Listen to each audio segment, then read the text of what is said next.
Hello साथीहरू, सन्चै हुनुहुन्छ? के छ अनि तपाईँहरूको हालखबर? दिन कसरी चलिरहेछ? मेरो पनि यस्तै छ, चलिरहेछ साथीहरू। काम त्यति भइरहेको छैन, अलिअलि हो। 5-7 दिनमा गाडी बनाएर बल्ल बल्ल आयो। हिजो 1-2 ट्रिप गरी त्यस्तै चलिरहेछ साथीहरू। अहिले म फेरि छु गाइज। अनि काम भनेको त्यस्तै भइरहेछ साथीहरू। तपाईँहरूलाई राम्रो राम्रो भिडियो देखाउँछु भनेको त्यो पनि मिलिरहेको छैन। यस्तै भइरहेछ साथीहरू। यो हाम्रो कम्पनीको ट्र्याक्टर हो, यो जेसिबी।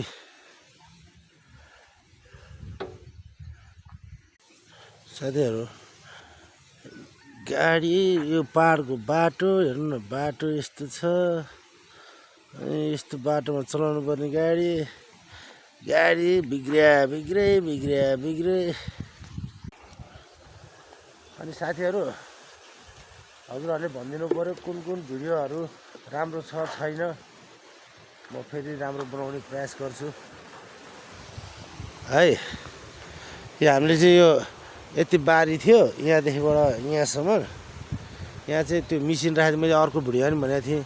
त्यो मिसिन थियो, त्यो मिसिन हटाएर यहाँ खनिदिएको छु। त्यो साग लगाएको छ। यहाँ चाहिँ तरकारी लगाउने कि त्यो कम्पनीको हामी सबै स्टाफहरूलाई पुग्ने तरकारी यहाँ लाग्छ।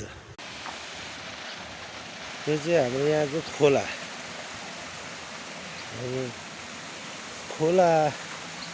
नदी छ। यो बर्खामा चाहिँ ठुलै हुन्छ, अहिले चाहिँ खासै ठुलो छैन। त्यहाँ चाहिँ त्यो पाइपबाट झरेर आएको देख्नु भएको छ नि, त्यसमा चाहिँ हाम्रो कम्पनीको ट्याङ्करहरू पानी थाप्ने काम गर्छ। यहाँ चाहिँ गिटी स्टक गर्थ्यो पहिला। यो चाहिँ हाम्रो पछाडिपट्टि क्याम्पको पछाडिपट्टि भाग हो कि।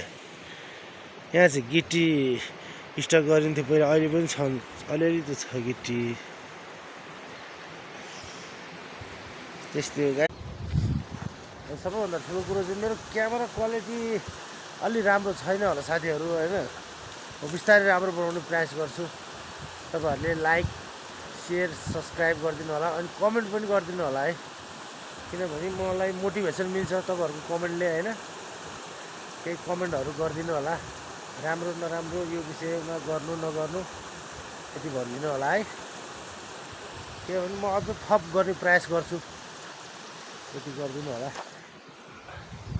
अनि बाँकी तपाईँलाई म हाम्रो यहाँको रोचक भिडियोहरू देखाउँछु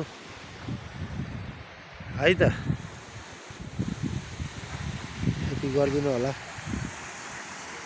हस्, धन्यवाद।